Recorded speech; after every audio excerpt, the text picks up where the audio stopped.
So let's start with the first person, who is Binod Jung Bogati from VIN, who is a data analyst intern at VIN. So let me start by sharing the screen. Condividi. Right? Yeah, you can see everything. So welcome, Binod, and the floor is yours.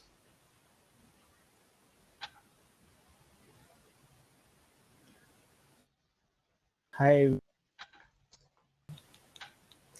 it's me, Binod Jung Bogati. Currently, I'm data scientist at Numeric Mind. Recently joined.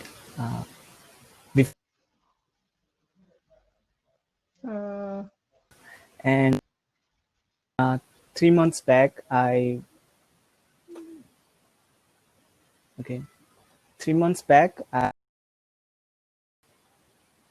created a dashboard called COVID-19 Global, which I created with a flex dashboard. During that time, what I found is the dashboard gets updated every time, and the data gets updated every time, and every time I need to update it manually. So I come up with a new solution called GitHub Action. With that, I was able to automatically update the flex dashboard based on schedule. And you can see the demo of the dashboard below with that link. It gets updated every day based on the data changes. I couldn't show others remaining part because of the single slide. If you want to know more about this, I have a separate slide on. You can just come and ask how I did. Basically that's my part.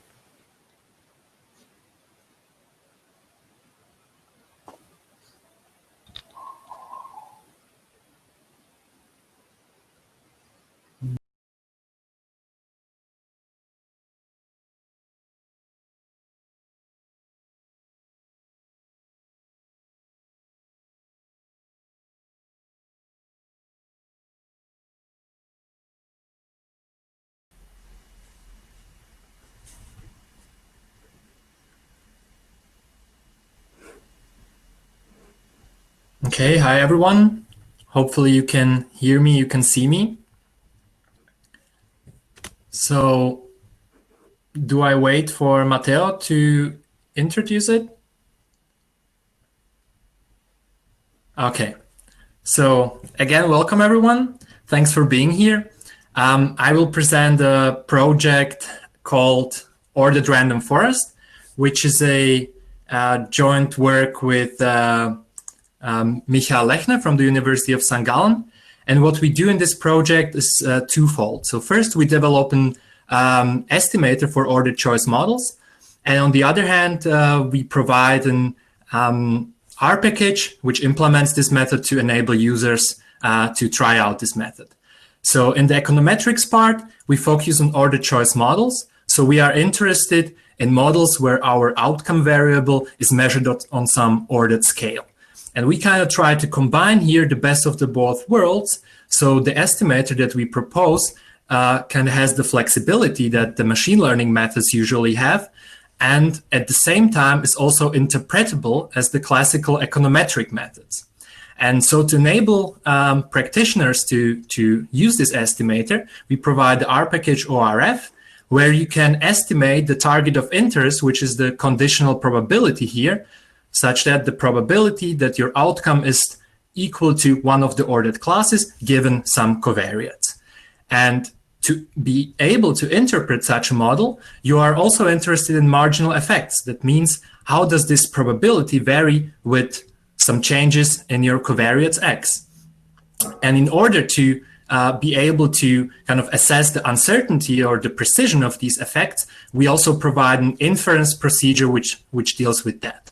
And what you can see underneath, there is a small code snippet which shows you the usage of the package. So the main function of the package is the ORF function, where you just supply your matrix of covariates X, your outcome Y, and then you can specify a bunch of forest-specific tuning parameters that you are used from other packages as well. And to enable a nice R user experience, we also provide a lot of S3 methods to predict new probabilities based on your estimated model, supplying new test points, and also the functions to evaluate the marginal effects in the same fashion. So if this is interesting for you, I would encourage you to download the paper where you can find out more about the theoretical stuff about the estimator, or you can just download the package from CRAN repository to try it out yourself. And with that, I would like to conclude and invite you to the Q&A session where I can give you some more detail about both the method as well as the R package itself. Thanks a lot.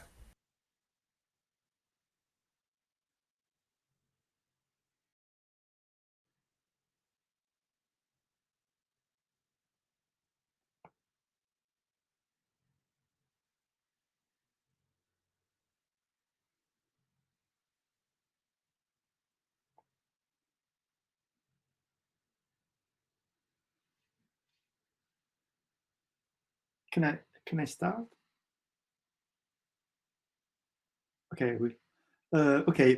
So good afternoon. My name is Marco Calderisi, and I'm from CODE. Thank you to the organizing committee for inviting me, and to the listener. Okay, so this work was developed as a part of a research project involving KAIN, a company that produces power supplies and digitizers for use in hostile environments, and the CERN of Geneva. The aim of the project was to build a dashboard capable of monitoring the health status of power supplies, providing a whole series of information. Those power supplies must give a constant and stable signal, and this does not happen if there are malfunction, or if during an experiment there are significant energy changes. So the data coming from the devices are voltages, current intensity, temperature, states, and so on, and are recorded in a database whenever the data value exceeds a certain threshold. Each power supply has many channels through which we receive data, and for this reason we develop an application that combines both univariate and multivariate controls. The controls concern the number of data acquired, which indicates the activity of a given channel, and the variation of each individual signal, to be understood as a number of new acquisition and their variability in a given time interval. The correlation between channels is also very important because they, in a certain sense, must move together. So using a PCA, it's possible to compare acquisitions made at different times or on different systems. It is also possible to compare a multivariate control chart for P-square and Q error, and the related contribution plot was included among the available controls. Various signals display utility are also available in the dashboard. So that's all. Thank you for your attention. If you are interested in having a look at the dashboard, you can join me in the booth. Bye. So thank you, Marco, for the very nice presentation. I'm sorry about, my mic was off, so I didn't realize it. So let's move on with our fourth presenter, who is Olga Dunajeva from the Viruma College of Tallinn University of Technology. Hi. The floor is yours. Can I start? Yeah. Good day to everybody. I'm Olga Dunajeva, and with my colleague Natalia Maximova, we are going to present our poster about first-year computer science students dropout predicting with R models. In the beginning, some words about us. We teach data analysis using R to the computer science students at the Viruma College of Tallinn University of Technology.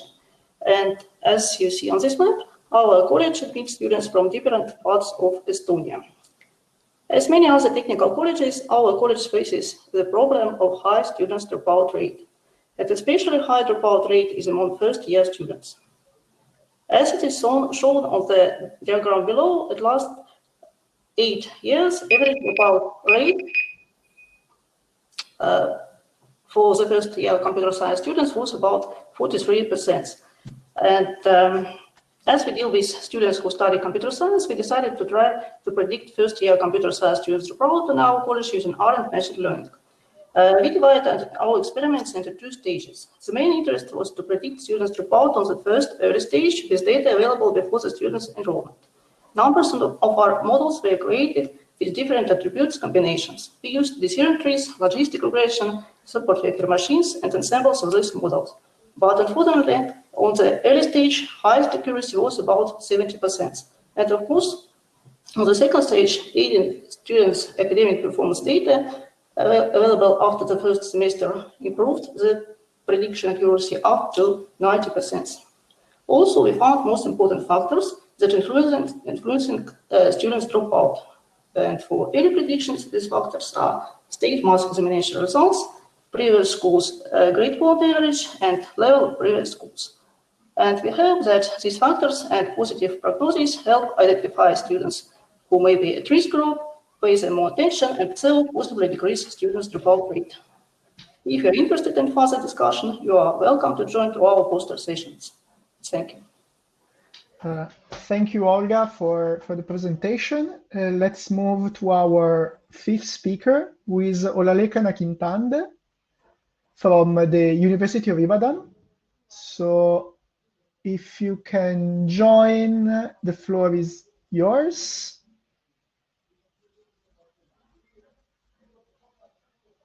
Can we find, where is Olalekan?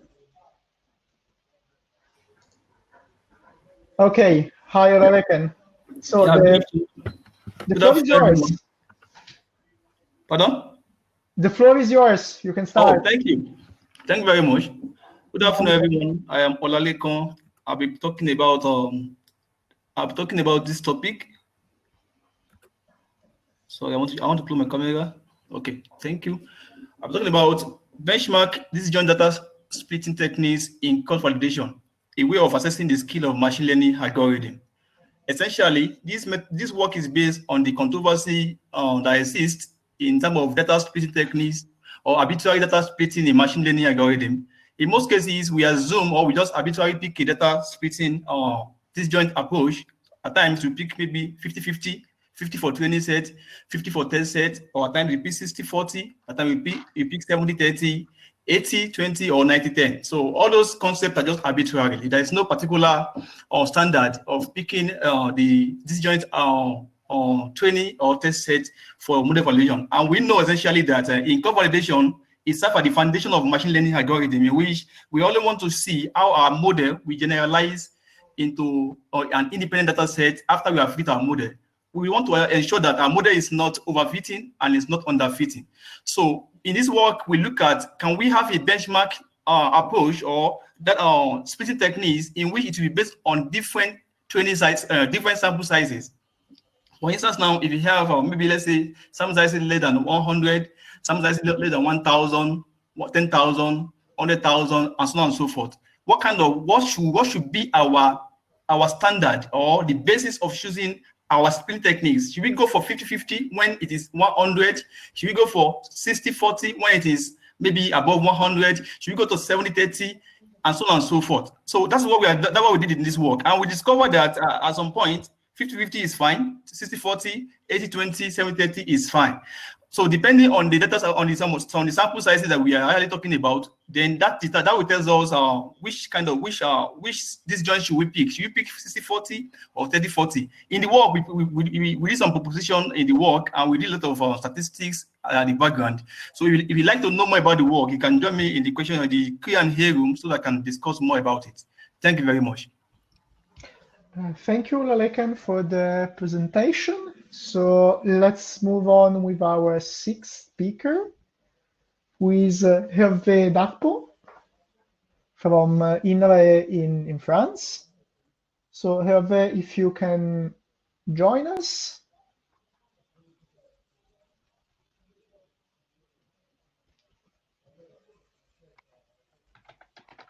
Okay, perfect. We can see you. Okay, perfect. The floor is yours.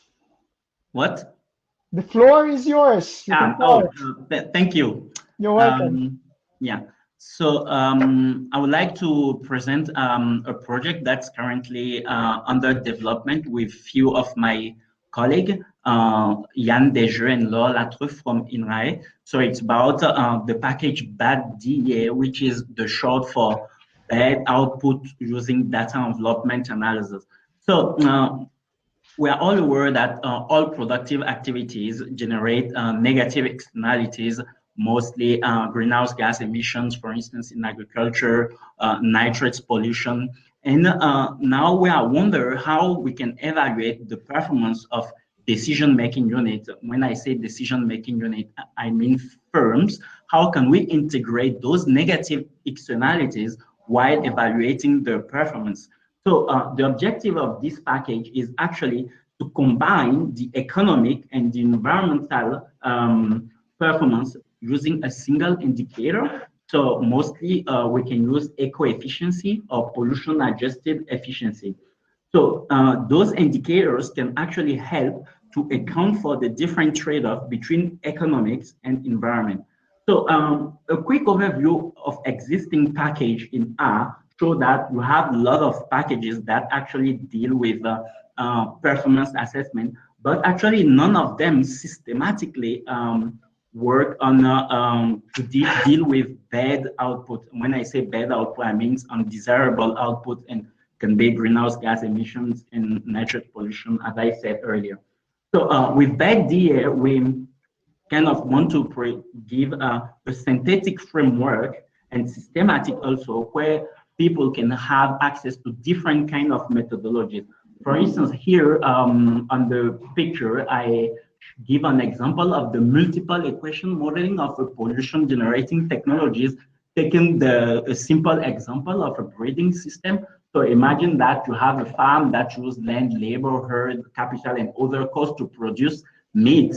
To some extent, this farm also generates greenhouse gas emissions like carbon dioxide, methane, and nitrous oxide. So basically, traditional approach, they work like a kind of black box, and the multiple equation modeling technologies open this black box by actually modeling each output by attributing a systematic sub-technology. So if you go further up, I gave a quick overview of the technical the equations behind this multiple equation technology, and an example for a French meat sheep producer for 2 years. And you can see, for instance, the meat efficiency, it's 86% for this year, which means that the farmer is 14% below the potential output it can produce. And if you look at the greenhouse gas emission, it's 58%, which means that the farm can still reduce the greenhouse gas level by 42%. So the package also accommodates different other models like the eco-efficiency frontier, the material balance principle. So if you want to know more about these benchmarking techniques, please join me to the Q&A session. Thank you.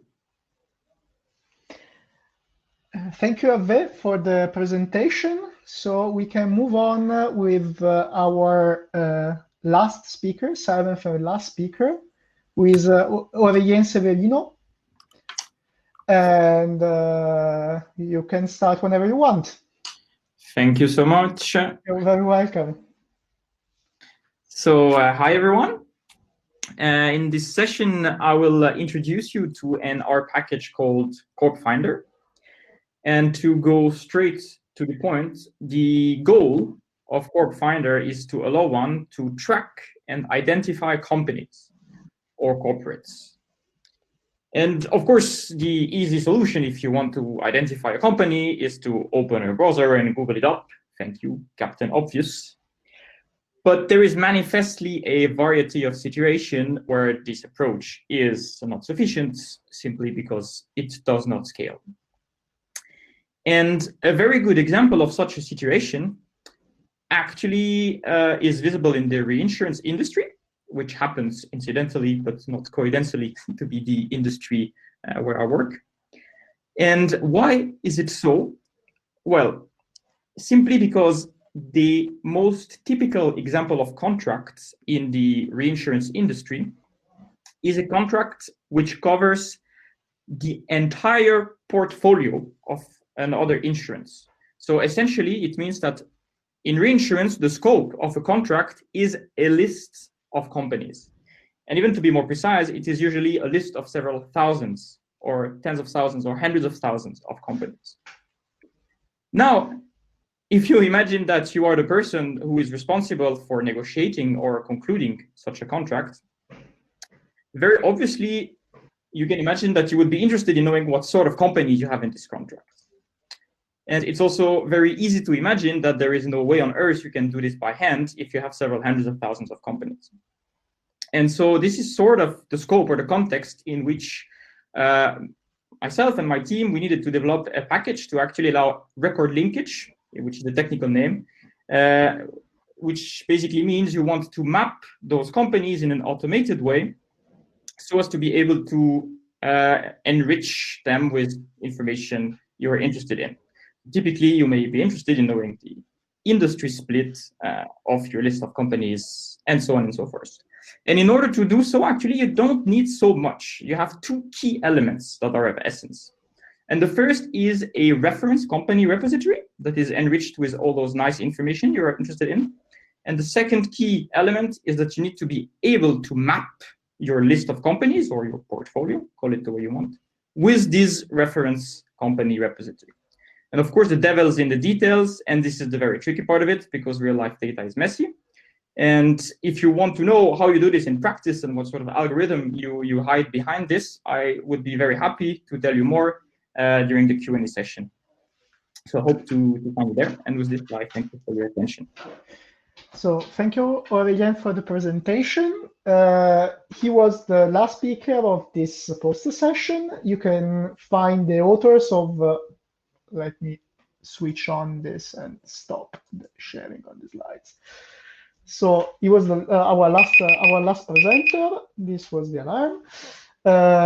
You can find all the authors of the posters in separated Q&A rooms. So if you have questions about the posters you've seen or about the work, just join them and ask them whatever you want.